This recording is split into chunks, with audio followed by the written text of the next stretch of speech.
Alessandra Rossi, Marco Botta, Constantino and Bani and myself are very grateful for joining us within our DMA Lab series.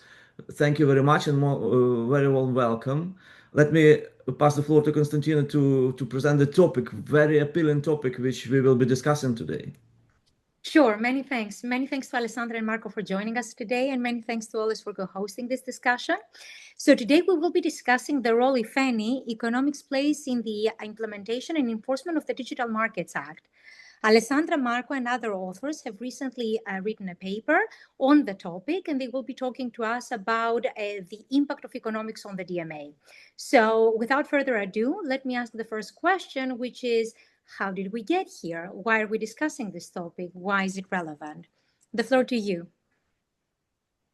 Thank you, Costantina. Thank you, Oles, for organizing this interesting webinar. And if you don't mind, I will start and then I will give the floor to Alessandra.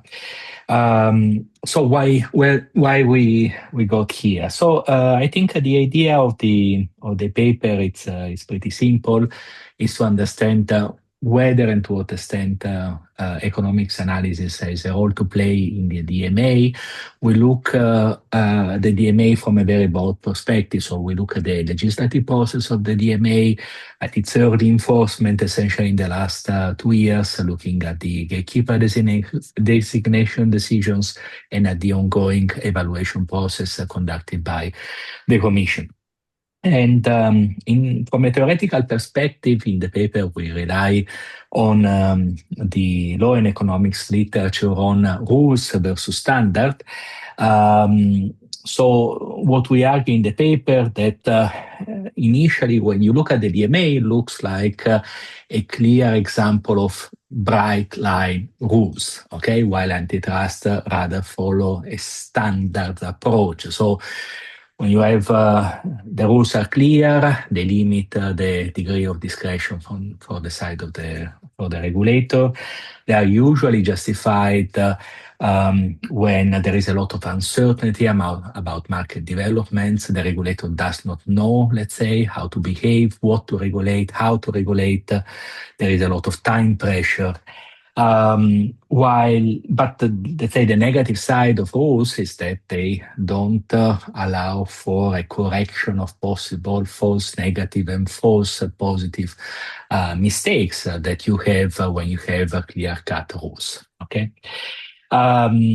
Also, the literature tells us that quite often when a certain area is regulated for the first time, policymaker prefers clear rules, and then with the time, as soon as the policymaker and also the regulators get more information about how the markets work, so the information asymmetry decrease, then let's say there is a sort of movement from rules versus standards. And for instance, this has worked in the electronic communication sectors where markets initially were liberalized via a clear set of obligations, and then slowly we have moved towards antitrust enforcement. So this is a sort of overview of the theoretical framework of the paper, and let's say I will also then give the floor to Alessandra, who is an economist, who can also tell you more about the paper.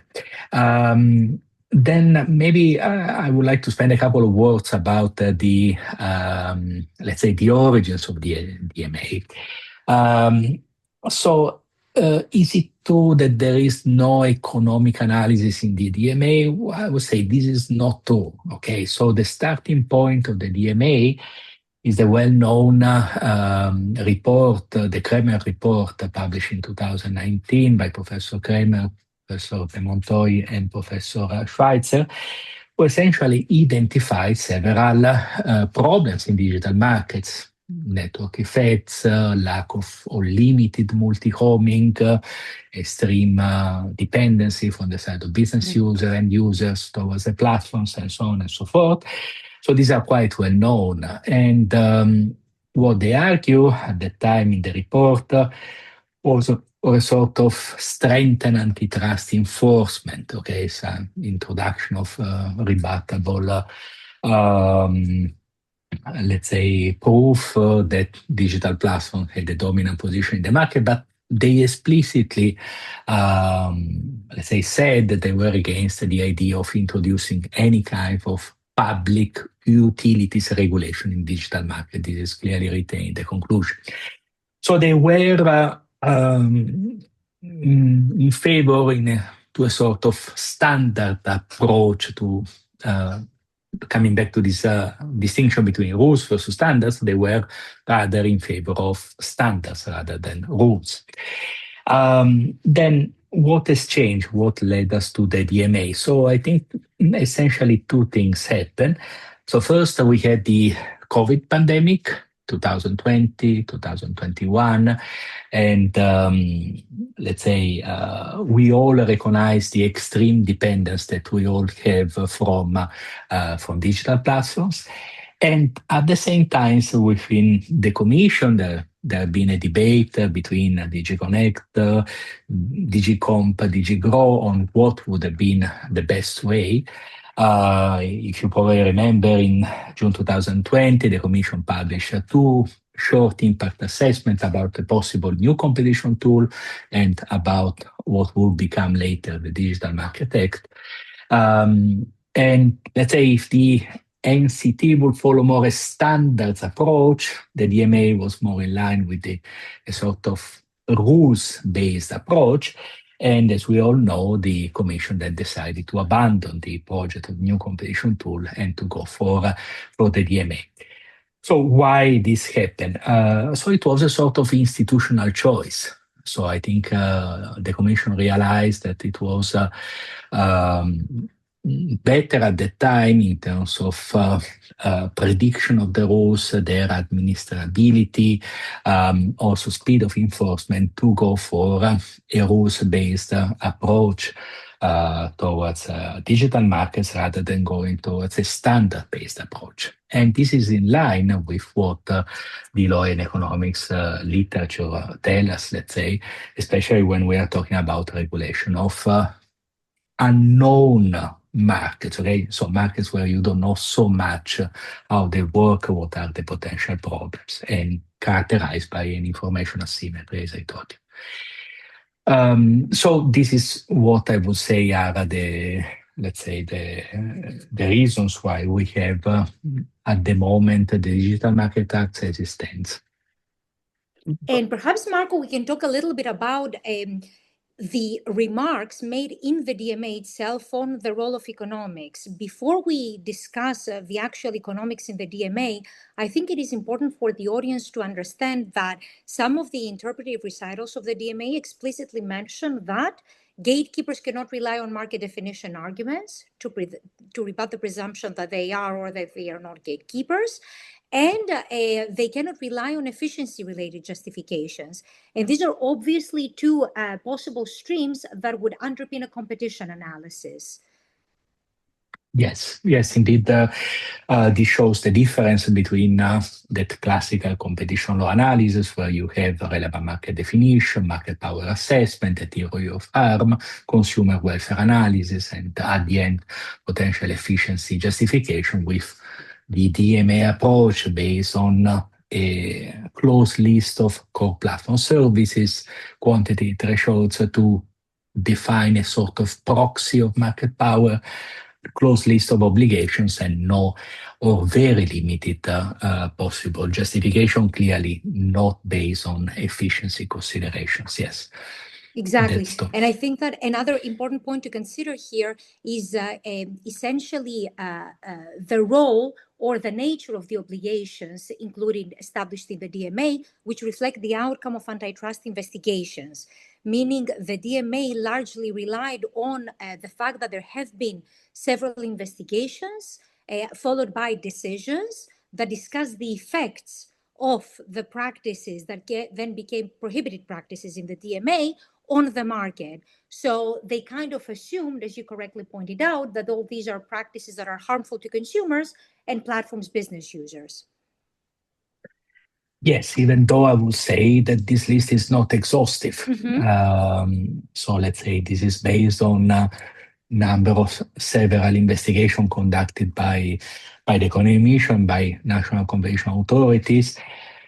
Other on the practice as such, let's say, think about the Google shopping case and how it had an impact then on the on Article 6 on the prohibition against the self-referencing on indexing crawling, or also in terms of remedies, no? So, for instance, the German Facebook case, how it influenced the prohibition on a data combination article under Article 5.2. But as I said, it's not a comprehensive list of obligations that covers all the possible problems that exist in digital markets. So I would say it's a sort of compromise. So it's I would say the obligation reflect what in 2020 were considered the most harmful behavior by large digital platforms vis-à-vis essentially their business users.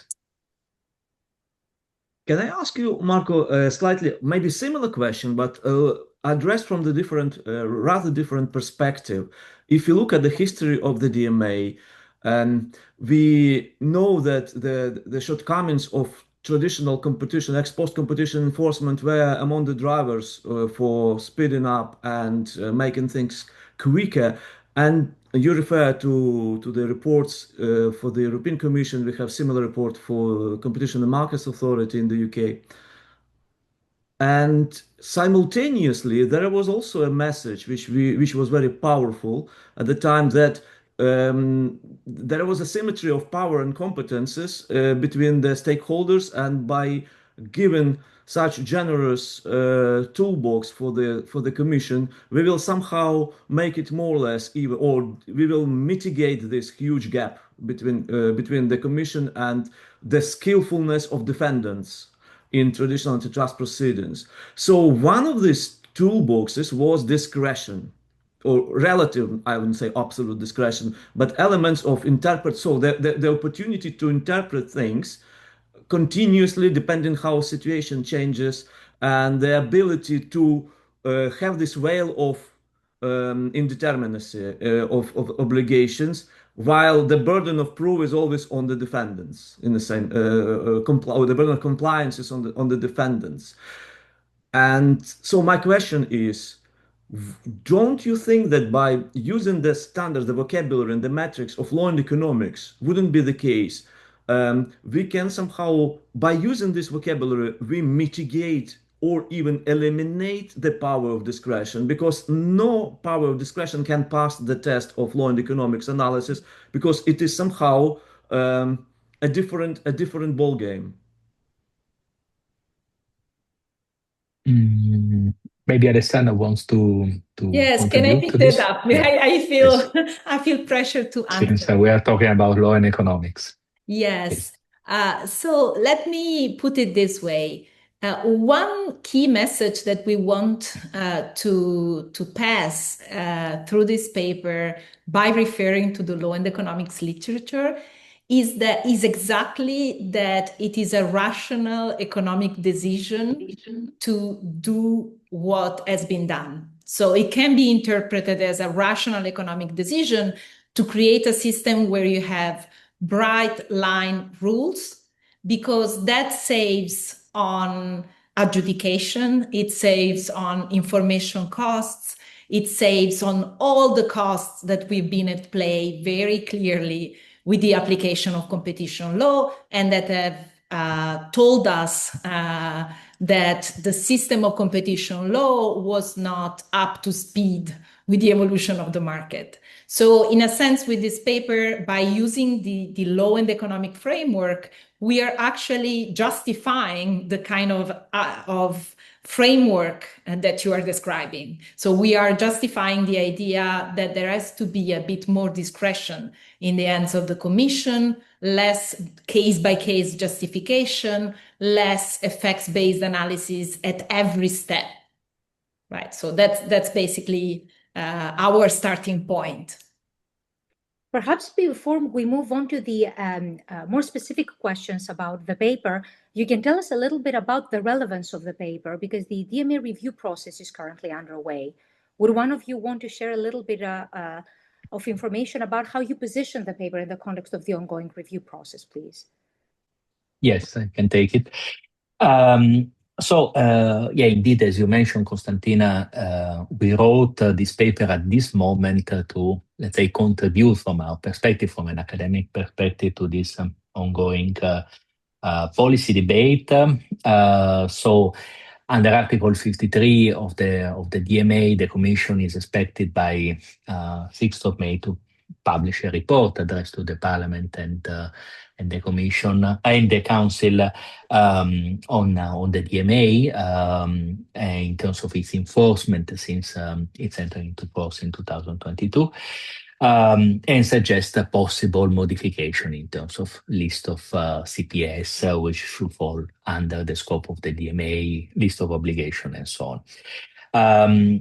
So what we try to do in the paper is to, let's say, we try to do two things. So on the one hand, we try to map the role of economics throughout, let's say, the existence of the DMA, since when it was born, let's say, up to its current enforcement. And second, we try to analyze, let's say, what is the role of economics in the context of the DMA evaluation? So what type of economics factors, benchmarks could be taken in consideration at the moment by the Commission to decide whether and to what extent the DMA has achieved its objectives in terms of fostering fairness and contestability in digital markets. And I would say from a more general perspective, let's say, the papers try to find a sort of balance, or to give a sort of new lights on the role of economics in the context of the DMA. So, as you know, during the last years, the debate on the DMA has been extremely polarized, either against or in favor, and those against generally argue that the DMA is purely legalistic, that clearly it's like going back in comparison to the effects-based approach that had characterized antitrust enforcement in the last 20 years, and so on and so forth. So here in the paper, we tried to avoid this type of simplification, this type of polarization, and we really tried to map the role of economics, let's say, in the different phases, as I said, so to have a bit more balanced approach in the evaluation of the DMA. That's why I would say we wrote this paper at this stage. I don't know if Alessandra had a different view or wants to contribute. No, absolutely. You captured the reason, the moving, the prime reason for writing this. And of course, as an economist, I'm particularly interested because if you look at the few things that have been written about the role of economics in the DMA, you see a lot of economists claiming, no, there is much more economics than it seems in the DMA.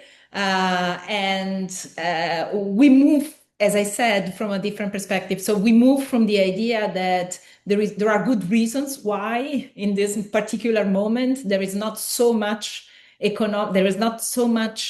space for economics at every stage.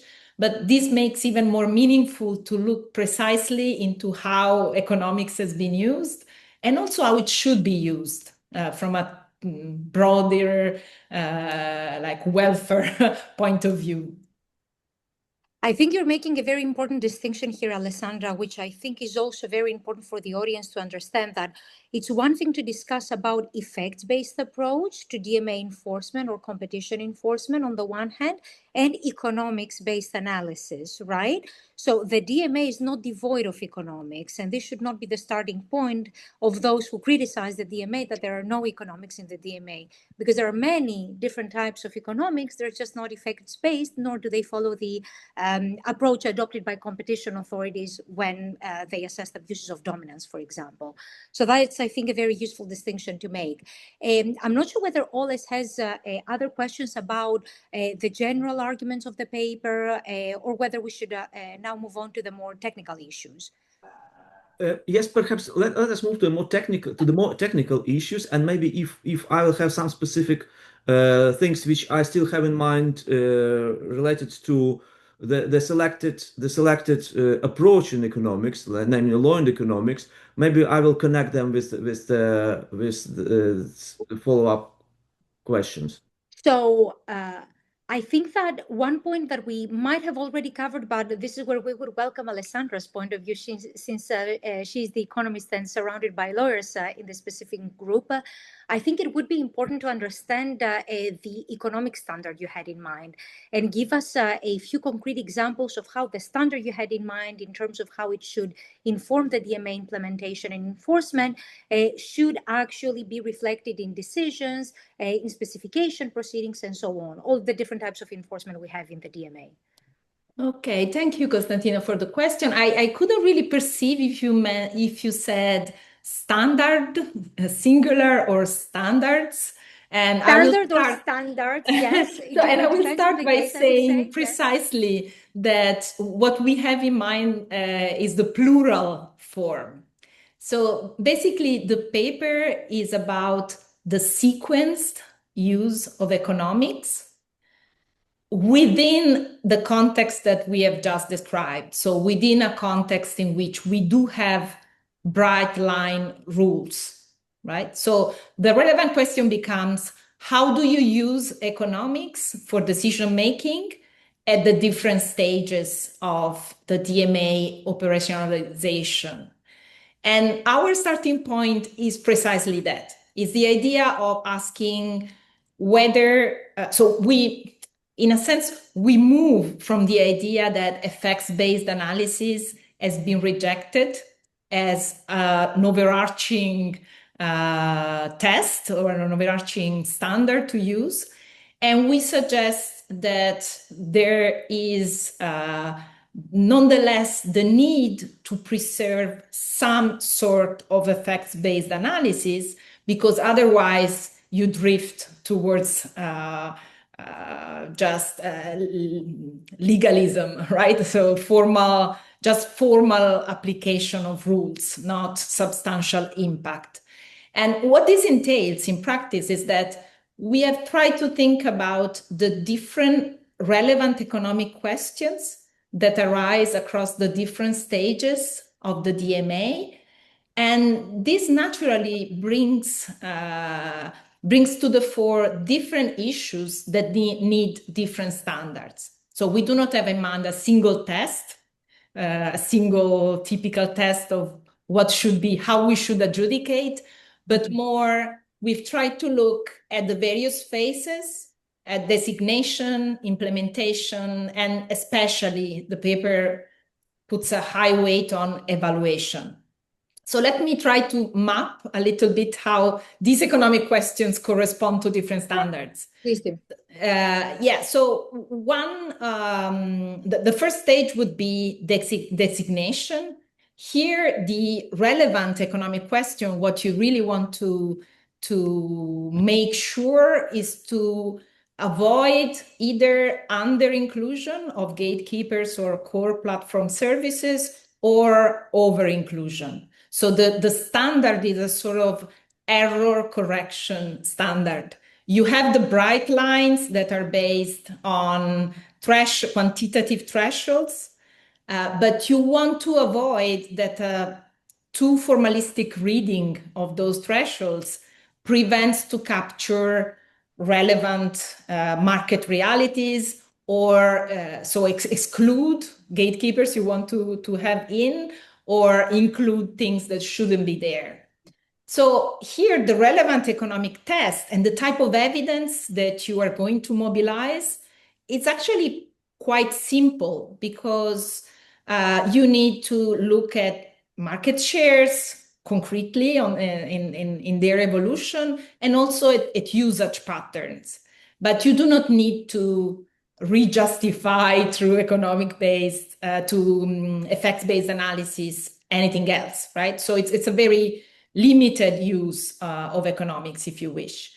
Then when you move at the implementation stage, Sorry, Alessandra, before we move on to the implementation stage, one relevant question here. You refer to market shares, and you also refer to usage patterns. Don't you think that these are elements already embedded in the DMA? in the DMA annex and also in the DMA criteria in Article 3. They are, but from early designation decisions, we've seen that whenever it was relevant, there has been a certain flexibility. And I think this has had some value so that there has been instances in which the attention was given not only to the market shares per se, but also to the relationship of the market share to market shares of competitors. So a little of a broader view with respect to just the market shares of the gatekeeper. That's what I'm. But if I may push you here a little bit with respect to Article 3.8, if I remember correctly, one of the criteria mentioned in the DMA concerns the size of the core platform service, meaning the users that the core platform service has, compared to the size of the other core platform services in the market. There is a broad reference to the market. So I would say, don't you think that this element is somewhat covered by the DMA text itself? Which shows that economics is there in some form, right? Yes, so, this is exactly where I was going. going. So what I'm trying to say is exactly this. So economics is already embedded, and I agree with that.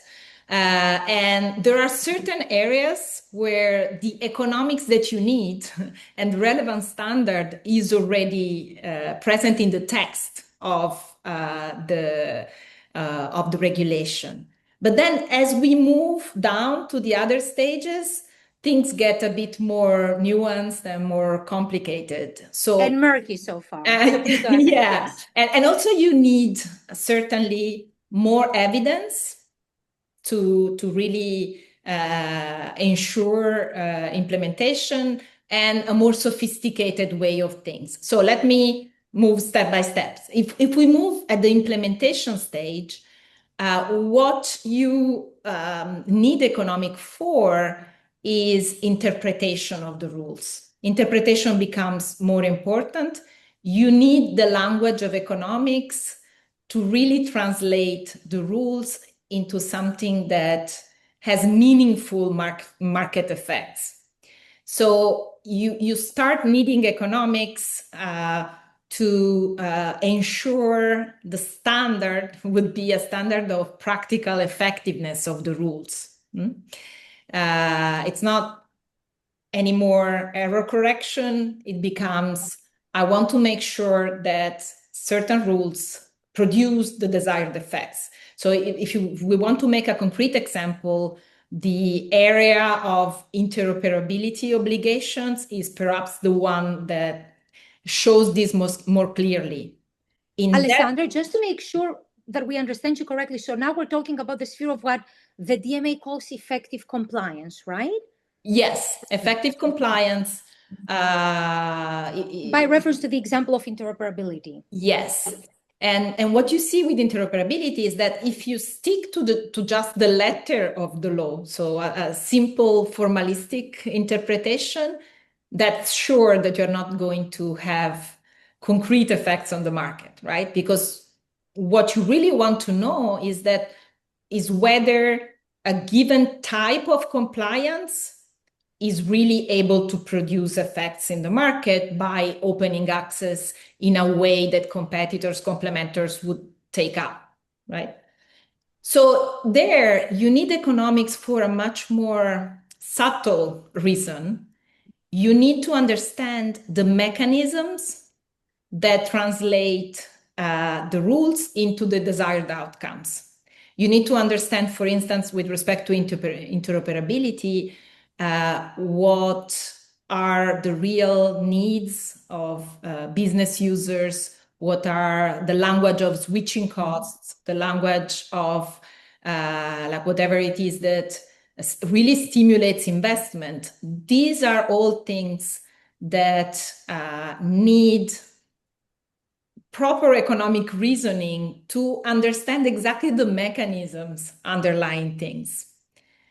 And then there is the third phase, the phase that actually in the paper gets most of the weight, and that is the evaluation phase.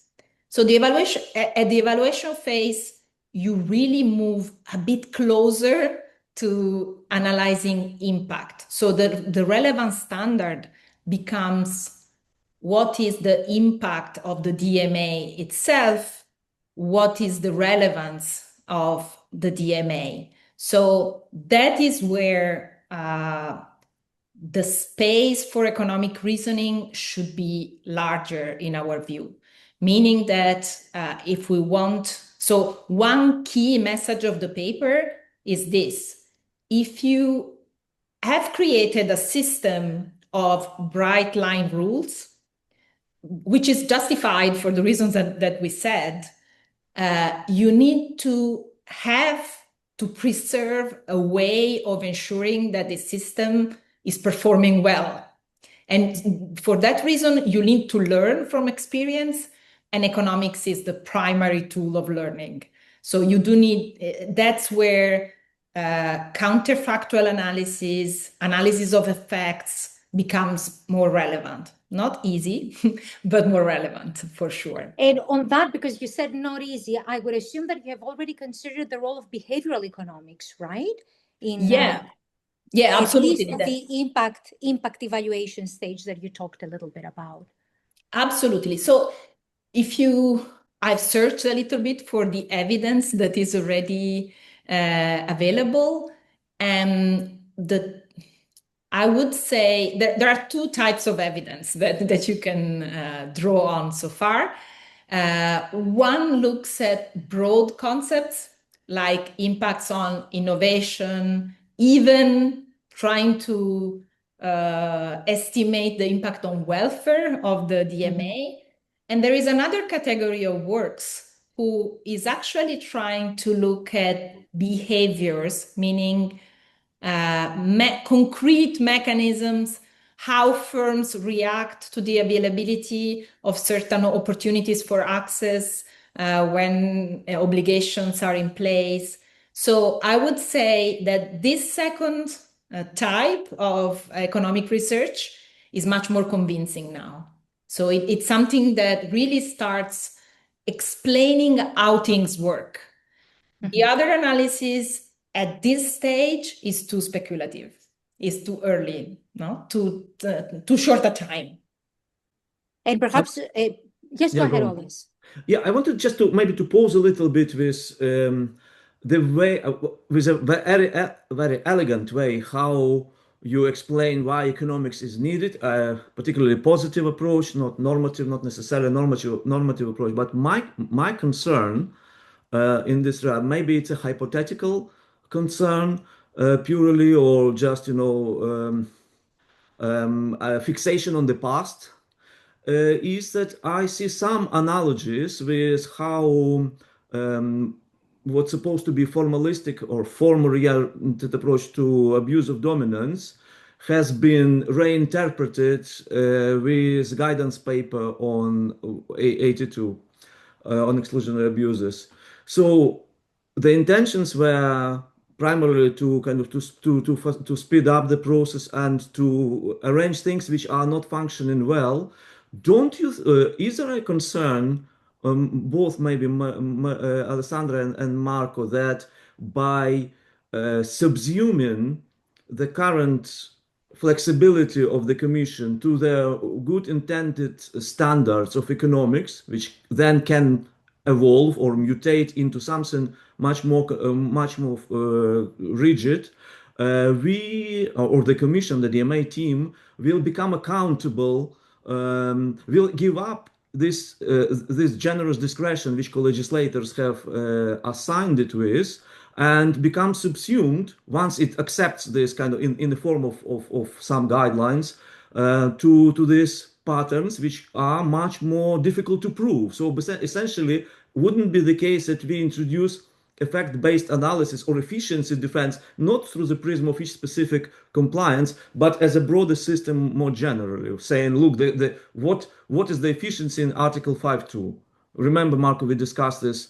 There is no economic justification apart from opening up the market, which is essentially inefficient or very difficult to prove long-term efficiency, looking at different hypothetical scenarios, particularly if there is no meaningful social media who could benefit from such punitive opening up the markets.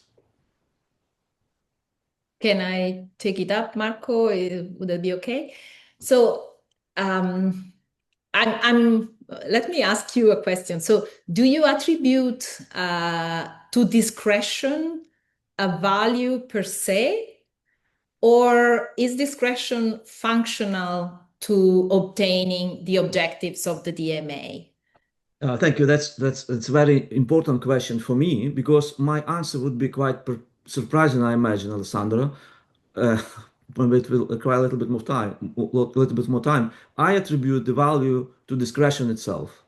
Furthermore, I think that compliance with obligation is not the end, but a means to design broader pan-European digital policy. But that's a heterodox approach through which I evaluate the DMA. So I'm not trying to somehow to convince you that this is the right approach, but that's the approach I look at it.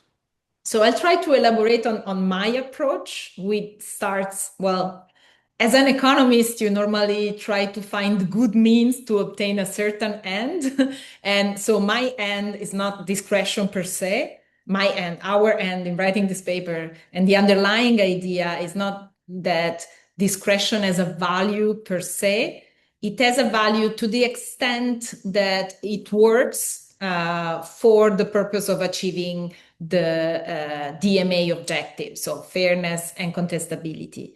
So from that perspective, discretion has value as long as it is the most effective way of getting to the result. If through time we can accumulate information, economic evidence that tells us convincingly how the mechanisms of operation of this market work, empower the Commission with greater knowledge, reduce the asymmetric information with respect to gatekeeper that you were mentioning earlier, so that the Commission starts being a little bit more on a par with gatekeepers. I think it is important to update the system, so to incorporate a greater attention towards the effects. But let me try to be very clear on this. The discussion, as Marco was mentioning earlier, the discussion is very polarized, meaning that very often it is a discussion between more or less economics, meaning more economics is a sword in the hands of the gatekeepers to defend themselves. To me, more economics means that you are better able to achieve the objectives of the system, of the DMA. So it is something that it is not in the interest of a specific stakeholder, of a set of stakeholders, but it is in the interest of the working of the system.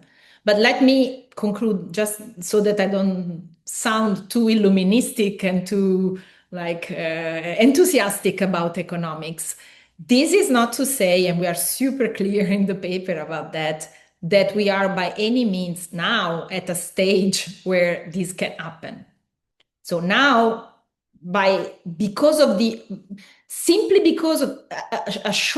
too short time has elapsed between the introduction of the DMA and when we are making the assessment, economics tells you, be careful. Do not trust economic itself. We cannot make big assessments of impacts right now. So this is not the moment where economics should be used more in the day-to-day operation of the DMA. But it is important to start thinking, that's one of the core messages of our paper, it is important to start thinking how we can gather the right information, the right economic evidence, so that we can actually learn. In short, it's not more or less economic analysis, is more, can we learn from effects in a way that is effective, in a way that really informs the application of the DMA. And also in the paper, you refer to the previous, let's say 1.0 experience with a proactive ex ante liberalization policy, let's say it was used to telecommunications sector. Can you maybe allude to us which specific analogies do you see, which differences, and which meaningful lessons can we observe from the past? Sure.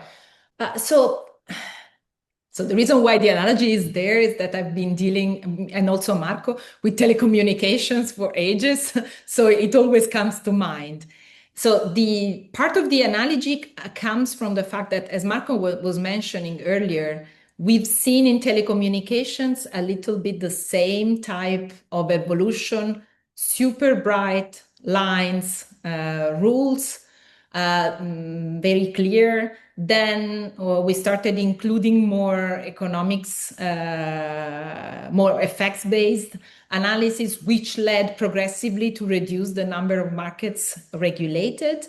And also one important thing, through time, the discussion about incentives to invest became much more important as the sector was liberalized. So we saw the same structure, the same possible structure, and a similarity in teams.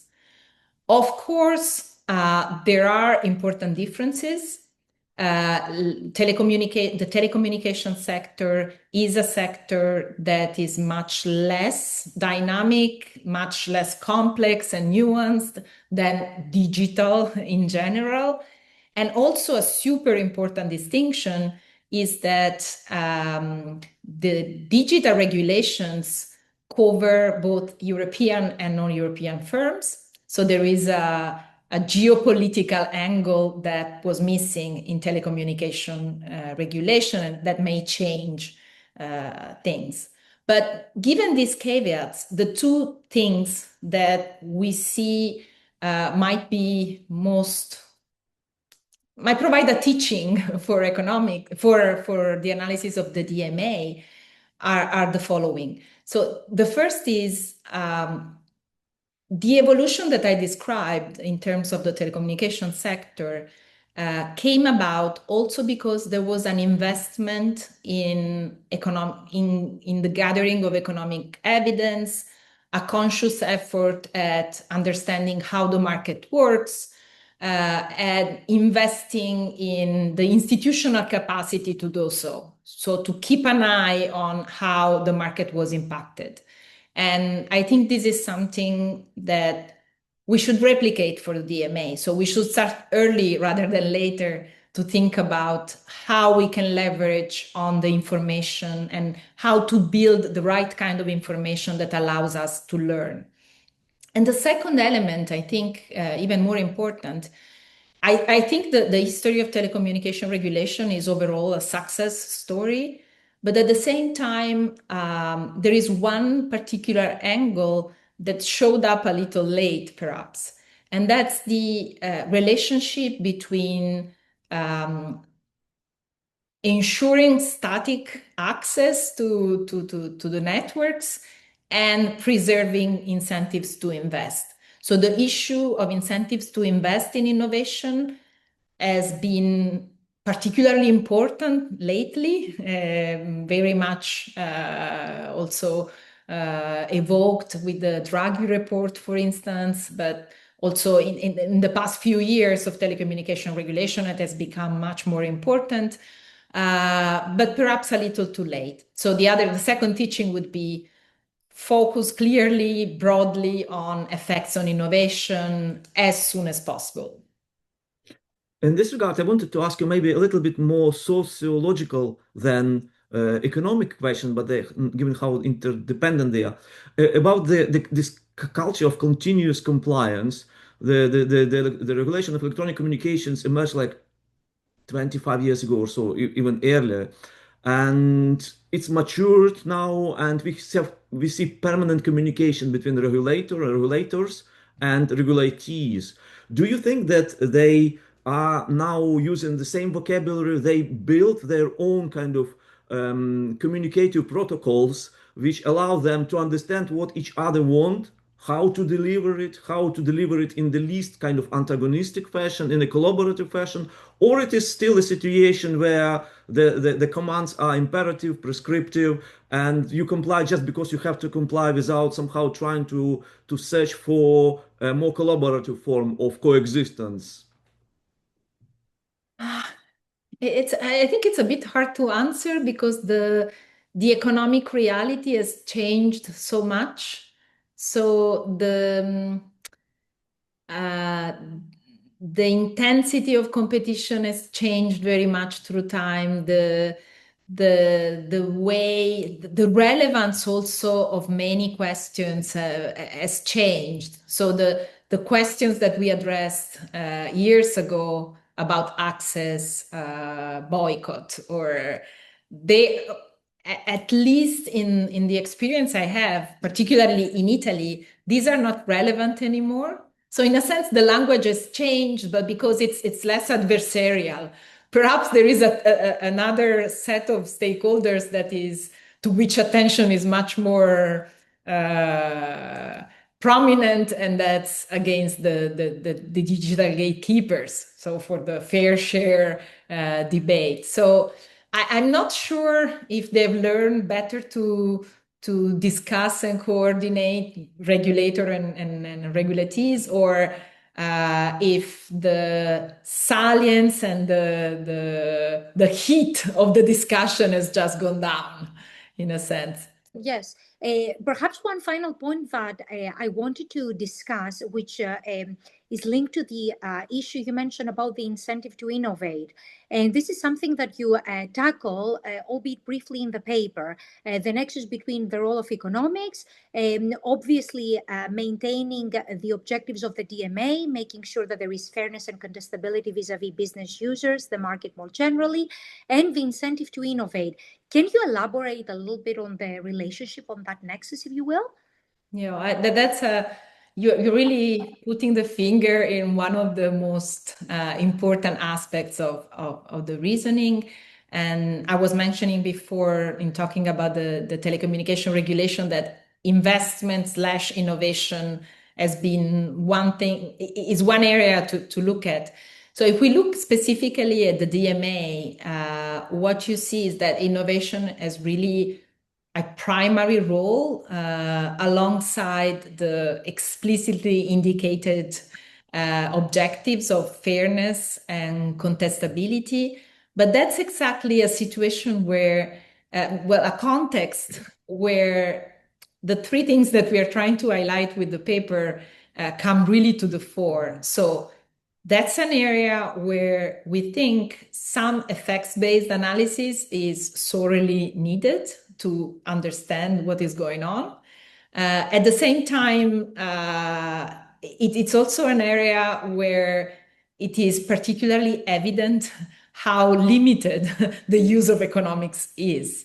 So let me explain a little bit.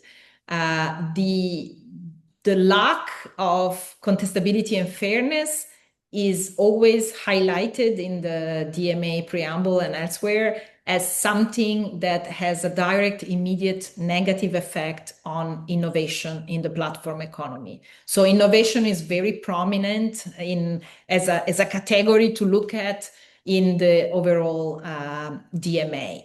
So, but this is exactly an example of something that you cannot really gauge directly just by looking at a simple economic indicator. So let me be more explicit. The entry of the number of new entrants, or the number of new services provided, something that can be captured easily through an indicator.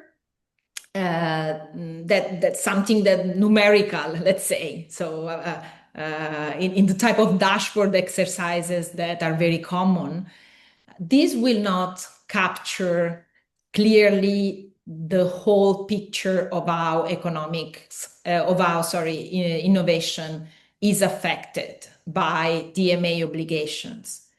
Why? Because DMA obligations are going to create surely a positive, or surely, if they are effective, a positive effect in terms of complementors, investments, choices to enter the market.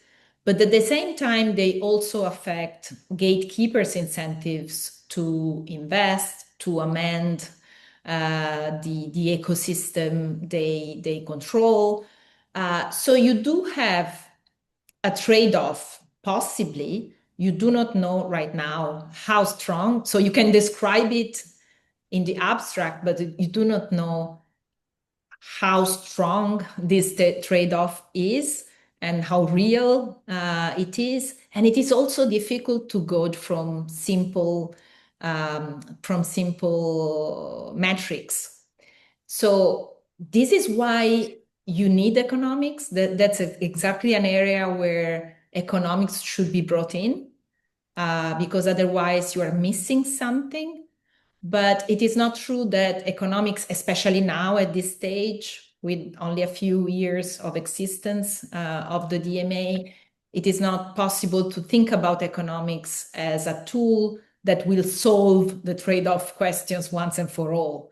It can illuminate how things work. It can help monitor what is happening, but surely will not tell you exactly right now what is the overall effect of innovation. And one thing we touch upon in the paper, perhaps not so much, but we should be aware of those who say that you can do that now. No? So that would not be a reasonable use of economics. Still, one message that we want to come across is that we need to avoid that economics is used just to check the box and just to provide some dashboards that give the feeling you are monitoring something, but are not getting into the precise market mechanisms. So that's the idea. But this is yes, go ahead. This is or not exactly. This is one of the instances where we subsume the discretion of the enforcers to the new standard of innovation, and the burden of proof for them is becoming much more difficult. I don't mean juristically speaking, but kind of politically speaking.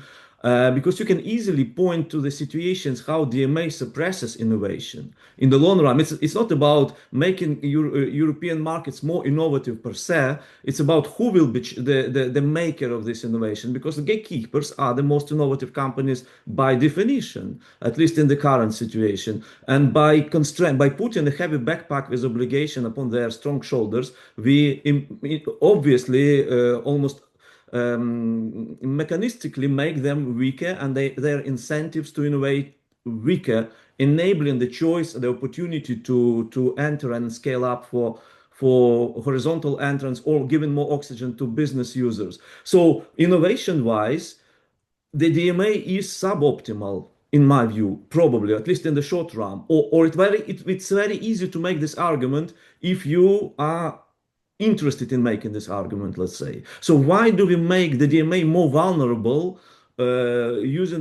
opening up the door of using economic vocabulary for those who will then be using this same vocabulary to accuse the DMA of not delivering of what it's due to deliver? Well, in my view, it doesn't make it more vulnerable. Actually, it empowers. To me, knowledge is power. So you may decide whether you may use that knowledge to take into consideration explicitly the interests of the US-based gatekeepers, or you may use that knowledge for other purposes. So, for instance, one purpose might be, if you fully understand how the DMA obligations are impacting the market in terms of obligations, you may also use it from a geopolitical angle to try, in a broader view of digital policies, the ones you were evoking. You can also use that knowledge to combine with some sort of industrial policy approach or other tools that allow to support European firms in the way that you want. So I'm not here advocating either side, let me be clear. I'm just saying that if you have the knowledge of how things work, and that knowledge is provided by economics, you can then use it for the objective function, to use an economic expression, for the objective function that you have. If it is innovation by European firms, let it be, right? And you know more, and you are better able to obtain that objective. I don't know if Marco has a different perspective on that, because there we get to really personal views when we speak about the objectives of policy that go beyond what is existing. And I think No, if I I may agree. make... No, go ahead, Marco. No, I fully agree with what Alessandra said. And I just wanted to make a final remark on actually who gets to rely on economics and how. So, for example, one issue that arose from the first series of compliance reports that we saw is that gatekeepers do not share sufficient information, also in relation to how they use behavioral economics to design their compliance solutions. One example concerns choice screens. The other example concerns the design of the search engine results page, and so on and so forth. So perhaps if gatekeepers were subject to an obligation to actually measure on the basis of economics whether their plans, their solutions actually work, or rather keep users into their ecosystem, that could also inform DMA implementation and enforcement, meaning we could be led to a conclusion as to whether a solution was compliant or worked to the advantage of the gatekeeper, which is of course suboptimal and against the objectives of the DMA. If I understand Alessandra's point correctly. Absolutely, you said it better than me. I think the Commission already have this knowledge. They are capable to see which proposed solution is effective or not, whether they use the word economics in it or not. But of course, if such facilitation can be offered to them, and they are happy to. My main concern is not making it normatively, and I see how quickly we can transpose from the descriptive positive side this criteria into the normative side, and then you become binding. But again, as I said at the beginning, I think this is just maybe I'm just excessively cautious given the impact of one or two guidance paper. Maybe we are at the stage now where we can, Marco, you didn't say much about these things in addition to your first statement. Do you want to maybe to reflect upon other elements of the paper which have not been yet presented? Yeah, I think it would be good to discuss the implementation and the role of economics, the role of economics in the implementation of the DMA. So I'm talking essentially about the gatekeeper designation and about the non-compliance and the specification decisions by the commissions adopted in the last 2 years, essentially. So when it comes to designate the gatekeepers, the DMA is being criticized by many authors because of the quantity thresholds which are there in Article 3, which are very rigid, no? But what we stress in the paper is that actually there are a lot of tools in Article 3 to adjust false negative and false positive, which comes from the quantity thresholds in Article 3. So think about Article 3, paragraph 5, which essentially allows the Commission to correct the false negatives. So the platforms notify the Commission that they fulfill the thresholds, but they can also try to rebut the fact we are not such an important gateway for business users, so we should not be designated as gatekeepers. Clearly, you can say this was already there since the beginning, since 2022. But what we found quite surprising was that the Commission in the last 2 years used very often the possibility under Article 3.5. So there have been a lot of cases where the gatekeeper has managed to rebut the platform is managed by the gatekeeper status. So, for instance, Google managed with Gmail, Samsung with its internet browsers, Microsoft in relation to Outlook, ByteDance in relation to TikTok ads. There have been also some market investigation by the Commission, like on Bing, on Edge, on Apple iMessage. So there are really a lot of cases where the Commission, following, I would say, an effects-based analysis, let's call it like that, so concluded that we have a platform, but should not be designated as a gatekeeper. And it's not something that everybody would have expected 3-4 years ago, okay, when Article 3 was drafted. Then we have Article 3, Paragraph 8, that I think was mentioned before also by Constantina, that essentially correct the opposite. So gives the possibility to the Commission to correct false positive. So situations where we don't have a designated gatekeeper for different type of reasons, but still the Commission can conduct a market investigation and eventually, let's say, designate a gatekeeper even though the quantity thresholds are not fulfilled. And I would say the ongoing Commission investigation when it comes to cloud computing on Amazon Web Services and Microsoft Azure exactly go into this direction of correcting the false positive, the fact that we don't have cloud computing computers designated gatekeeper so far. Then there are also situations where I would say the Commission can, via market investigation, corrects previous designation decisions. So think about the Apple iPad iOS case. The Commission conducted an investigation before revising the first designation decision. And last, Article 4. So the idea that the gatekeeper status is not static, is dynamic. And the Commission can revise the designation decisions if a platform does not fulfill anymore the thresholds in terms of number of business users, turnover, then the Commission can delist the platform from the list of gatekeepers. And we already had the first case with the Facebook marketplace, which was initially designated by the Commission and then delisted when the threshold of 10,000 yearly business users was not achieved anymore by Facebook Marketplace. So in the paper, essentially, we consider very positively this mechanism of adjustments that Article 3 has and how the Commission has actually actively used them.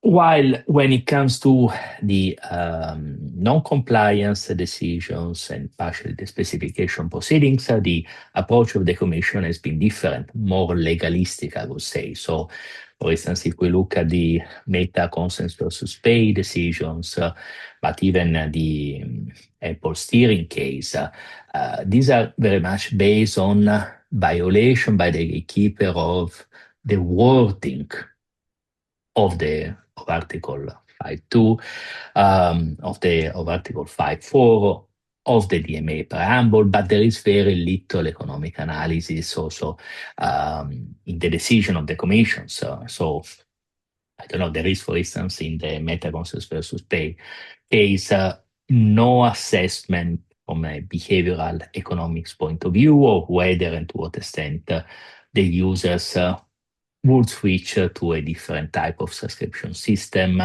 or not. What would have been the effect of the different subscription system? The same for the steering decisions, okay? So I would say that perhaps because we are talking about decisions under Article 5, which would be the list of obligations which are self-enforceable, I don't know, but my impression is that so far the Commission has been more, I would say, legalistic when it comes to the non-compliance decisions. This is at least my impression, but maybe Constantina and Oles have a different view. A quick question on the non-compliance comment you made. Do you think that in relation to the non-compliance decisions, we don't see economics because these are issues that were previously assessed in the context of antitrust proceedings to the effect that we knew a little bit about the effects on the market, or because the Commission simply refrained from using economics-based analysis in these decisions? It just wanted to leave that on the side and focus on the letter of the law for at least those first non-compliance decisions. Yeah, this is a very good question. I mean, I have not discussed with any Commission officials on why they follow this type of approach, but I'm not sure that these cases are really based on previous antitrust proceedings. At least the Meta Consensus versus Pay case, it's very different in comparison to the German Facebook case in terms of theories of harm. In the German case, for instance, essentially the Bundeskartellamt was asking Facebook Meta to inform the users, to give them some type of choice, and now that's what Meta did, the binary choice, and now the Commission is saying, model, which was not particularly helpful, right? Was not helpful there. Yeah. No, so I would say that this was more, but this is my perspective, more a choice of the Commission. Maybe because they think that in this case the decision will be easier, let's say, to defend in front of the Court of Justice when they go to appeal. I would say so. It's always great to stop the discussion when it's almost at its peak, but because we have agreed to finish at this specific minute for some logistical purposes, we have to close by thanking you for joining us today, dear Alessandra and Marco. Constantina and myself are grateful for the opportunity to ask you a couple of questions. I'm sure it's an ongoing discussion, and who knows when we will have another chance, but I hope very soon, to continue ping-ponging on this issue. Me too. Thanks that was a lot. fun. Thank you so much, and thank you for your flexibility. It's all my fault, but thank you so much for joining us today.